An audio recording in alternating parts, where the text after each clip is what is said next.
Golok setan itu kita miliki berdua. Masuklah.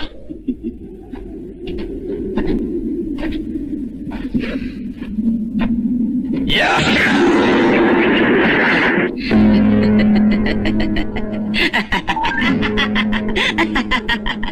Kau seorang jantan yang pengecut. Golok setan hanya satu. Aku yang berhak memilikinya. Kau jangan mimpi. Aku masih sanggup menghadapimu. Film dibuka dengan memperlihatkan seorang kakek tua yang sedang bertapa tepat di atas bukit. Kakek tua itu bernama Eyang Jalaksana. Tak lama kemudian terlihat benda misterius yang jatuh dari langit berupa batu meteor. Saking dahsyatnya, terlihat kawasan di sekitar yang hangus terbakar karena benda tersebut. Di sini Eyang Jalaksana mengambil bongkahan meteor itu untuk dia tempa, di mana dia berniat menciptakan sebuah golok yang sangat sakti, dan golok tersebut diberi nama golok setan.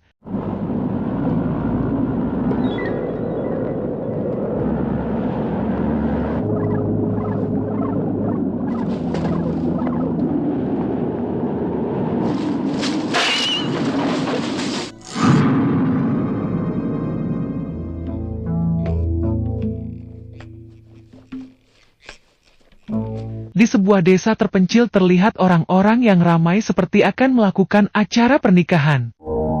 Mari. Dewi Siluman. Dan ternyata para penduduk di tempat itu merupakan pengikut atau pemuja Dewi Siluman, yaitu Siluman Buaya.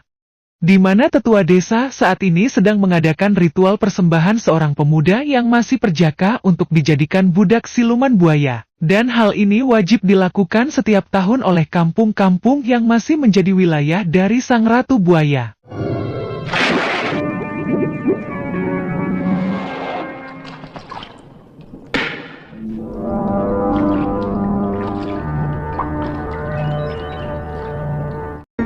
Sembah keagungan buat sang ratu. Dan dialah Ratu Siluman Buaya yang sangat cantik dan gemoy, mengetahui terdapat sesembahan yang baru datang. Di sini Ratu Siluman Buaya langsung menyuruh Pak Jenggot untuk membawa para lelaki untuk keluar. Dan tujuan sang ratu meminta tumbal lelaki perjaka ternyata hanya untuk memuaskan birahinya yang sangat haus akan pembibitan. Dan tak tanggung-tanggung di sini, dia melakukan hal itu dengan 7 orang sekaligus.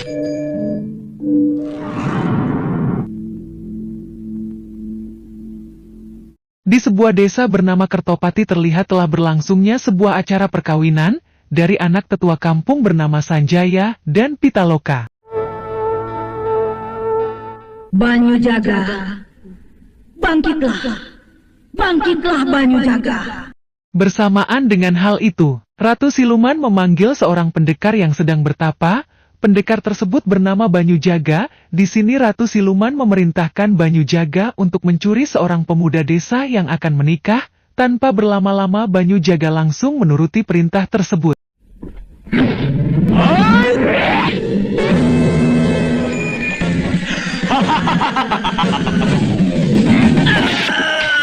Banyu Jaga yang telah datang di desa Kertopati langsung mengatakan tujuannya datang di tempat itu, di mana Pitaloka menolak karena dalam perjanjian hanya pemuda lajang yang bisa jadi korban, sedangkan dia dan Sanjaya kini telah resmi menikah.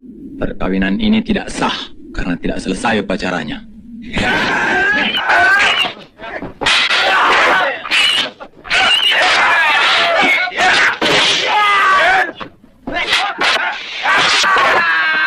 Di sini Banyu Jaga membunuh para penduduk desa dengan sangat kejam, dan tidak ada satupun orang yang dapat menghentikan kekejamannya. Mendengar teriakan para penduduk, seorang pendekar tampan dan pemberani bernama Mandala berniat akan menghampiri sumber kekacauan itu. Sedangkan di tempat perkawinan terlihat Pitaloka yang rupanya mempunyai kemampuan bela diri akhirnya ikut melawan Banyu Jaga.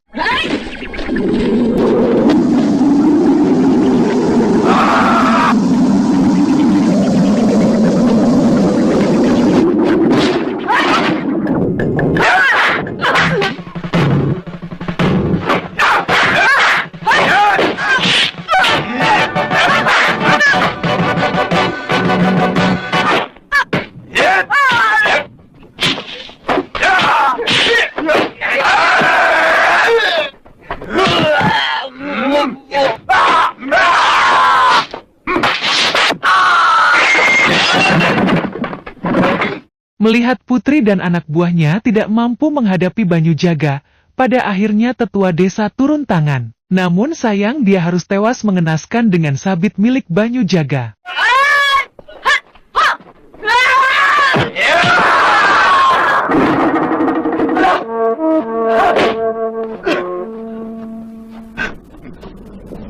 Dan sampailah Mandala di tempat itu, rupanya Mandala sendiri kenal dengan Banyu Jaga yang merupakan murid seperguruan dengannya.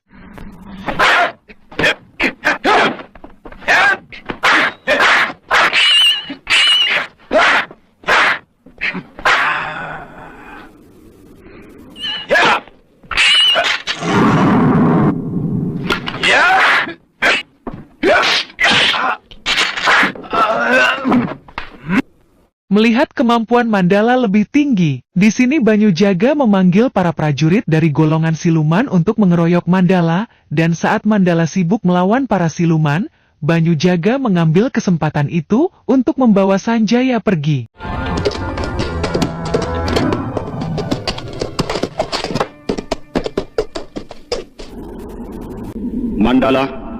Mandala yang mencoba mengejar Banyu Jaga tiba-tiba mendapat telepati dari gurunya yang bernama Abirawa untuk segera pulang ke Padepokan, sehingga dia harus menghentikan pengejaran tersebut.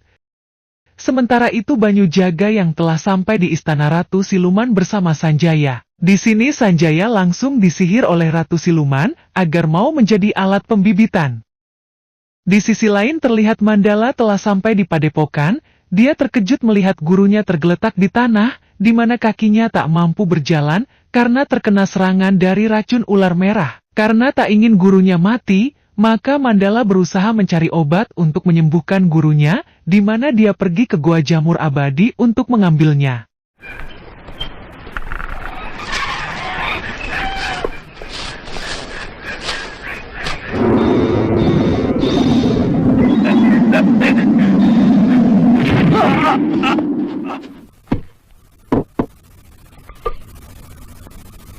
Setelah meminumkan ramuan itu, luka dalam pada tubuh gurunya mulai sembuh namun tidak dengan luka di kakinya. Sehingga di sini Mandala berniat memotong kaki gurunya, agar gurunya tetap hidup.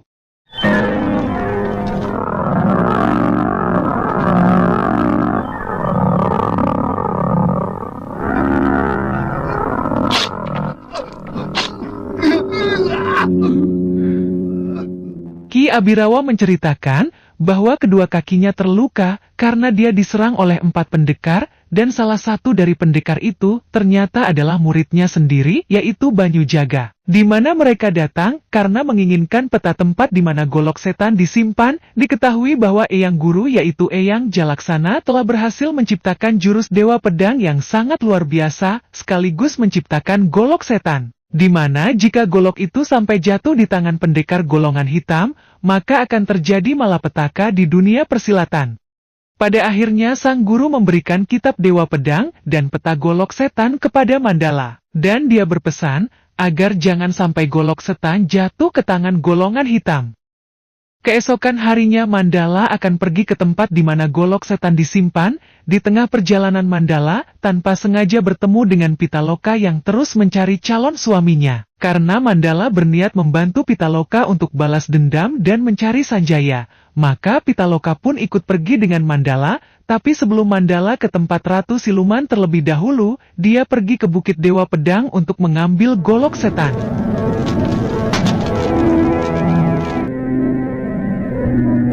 Sembah keagungan buat sang ratu.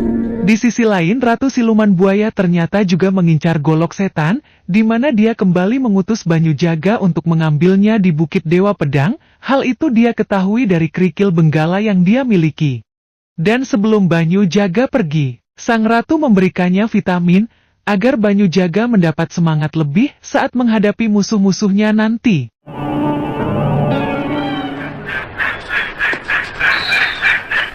Mandala dan Pitaloka telah sampai di tepi danau. Menurut petunjuk peta, bahwa Gua Dewa Pedang berada di seberang danau itu. Tak lama kemudian terlihat sosok manusia misterius dengan wajah tertutup datang menjemput mereka menggunakan rakit, dan rupanya itu merupakan siluman buaya yang menyamar, sehingga Mandala dan Pitaloka harus melawan para siluman itu.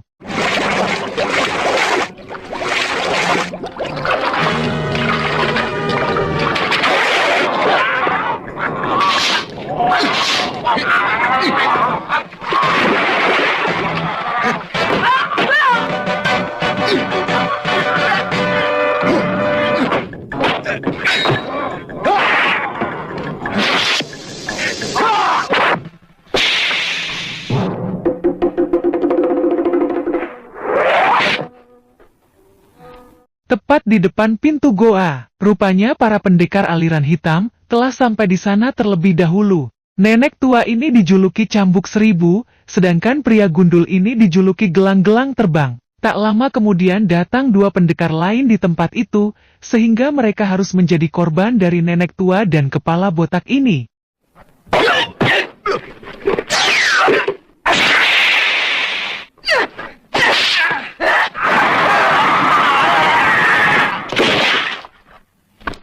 Ketika mereka berdua akan bertarung merebutkan golok setan yang ada di dalam goa, kembali muncul pendekar lain, yaitu ular merah yang juga menginginkan golok itu. Suatu pertemuan yang tidak terduga.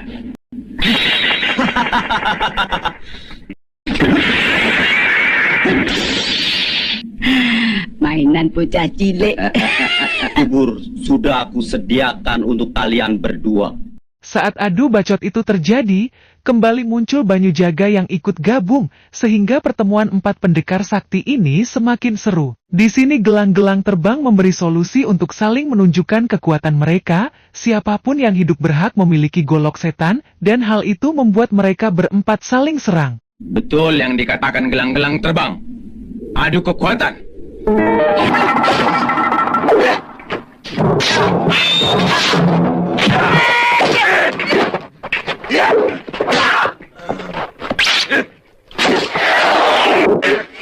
Namun ternyata hal itu tidak ada gunanya, karena mereka berempat sama-sama sakti, sehingga pertarungan itu akan buang-buang waktu. Dan disinilah nenek tua menghasut ular merah dan Banyu Jaga untuk menyerang kepala botak, sehingga dia dengan mudah dikalahkan. Bagaimana? Kita lanjutkan pertandingan maut ini? Kini hanya tinggal 3 pendekar, di mana nenek tua kembali mengajak kerja sama ular merah untuk menghabisi Banyu Jaga.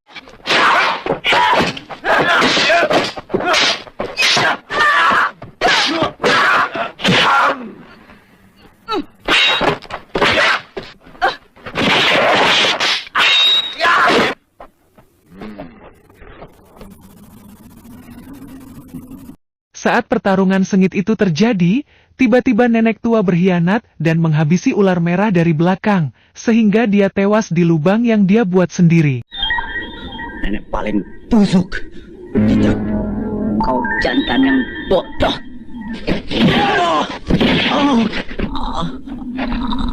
Jagat persilatan. Bukankah itu janji kita berdua? Masuklah.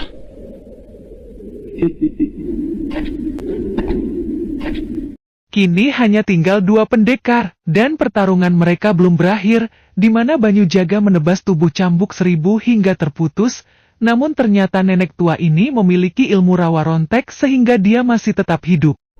Golok setan hanya satu. Aku yang berhak memilikinya. Kau jangan mimpi.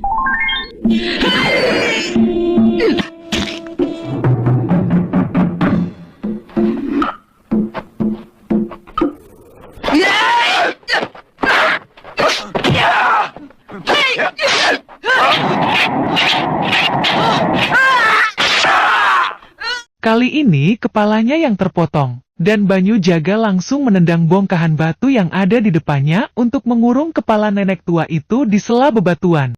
Kamu pengecut! Tunggulah pembalasanku!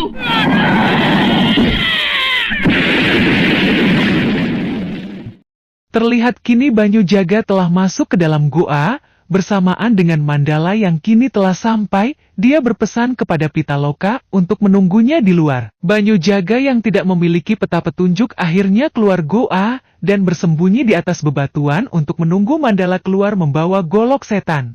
Di dalam goa, Mandala menghadapi banyak jebakan, namun dengan mudah dia dapat melewatinya. Dan muncullah sosok monster penjaga tempat itu, sehingga Mandala harus mengalahkannya.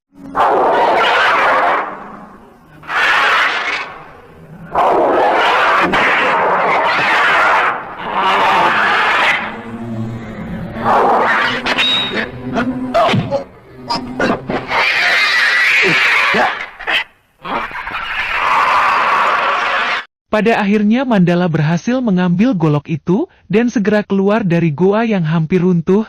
Saat di luar dia disambut oleh Banyu Jaga yang menyandra Pitaloka. sehingga pertarungan akhirnya terjadi. Aku tahu, nyawa gadis ini tidak berarti untukmu. Karena kau tidak akan membiarkan saya dengan senjataku ini.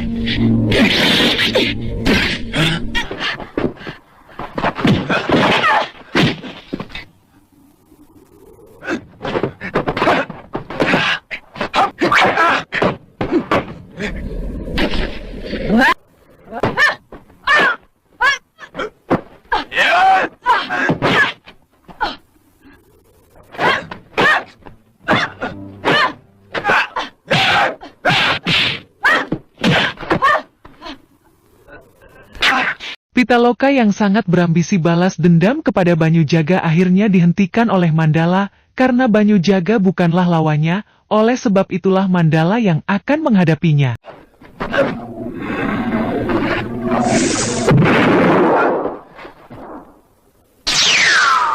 Pada akhirnya Mandala mencoba kesaktian golok setan yang dia miliki, di mana diperlihatkan sabit milik Banyu-Jaga tak mampu menandingi kekuatannya.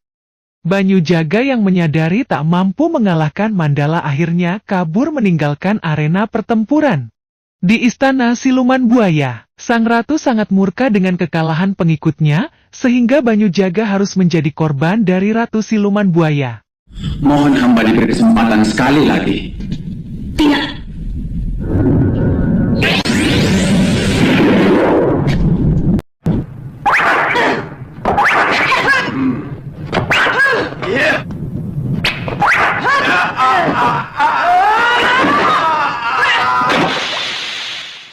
Mandala dan Pitaloka berniat mencari Sanjaya, di mana diperlihatkan mereka yang terjun ke dalam sungai untuk masuk ke dalam istana Ratu Buaya. Sesampainya di istana, Pitaloka sangat marah karena melihat Sanjaya sudah tak lagi mengenalnya. Pitaloka yang dibakar cemburu langsung ingin menyerang sang ratu sehingga pertarungan akhirnya terjadi.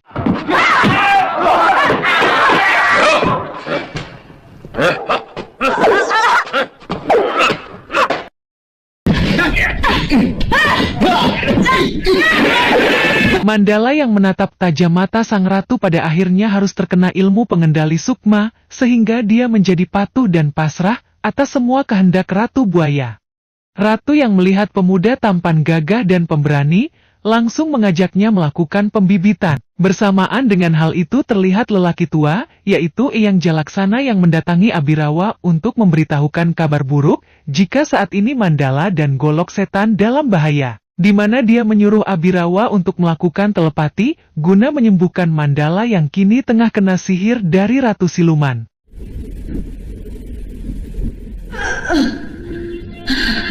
Mandala, bangunlah dari alam sadarmu. Golok dan kitab itu. Mandala yang telah sadar segera pergi dari tempat itu, di mana dia kembali harus menghadapi prajurit sang ratu, dan dengan mudah dapat dia kalahkan.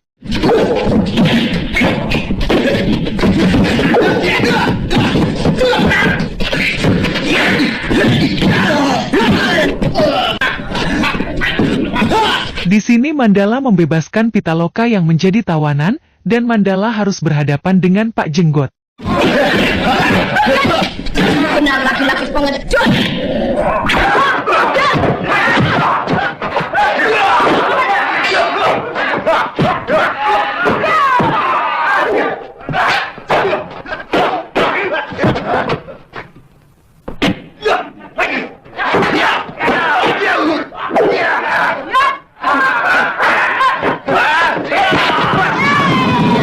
Saat pertarungan itu terjadi, tanpa sengaja Mandala menusuk tepat di perut patung buaya putih, dan patung itu ternyata terhubung dengan sang ratu. Sehingga Mandala berniat akan menghancurkan patung tersebut.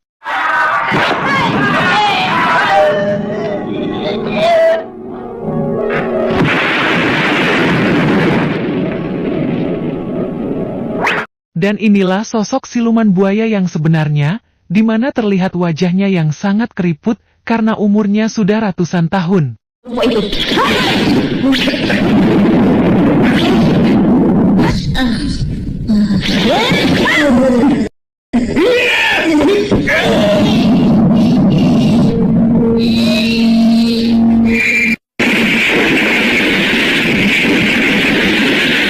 Setelah tewasnya sang ratu, diperlihatkan hancurnya kerajaan siluman bersamaan dengan terkuburnya para dayang-dayang di istana tersebut, sedangkan Mandala dan Pitaloka berhasil menyelamatkan Sanjaya.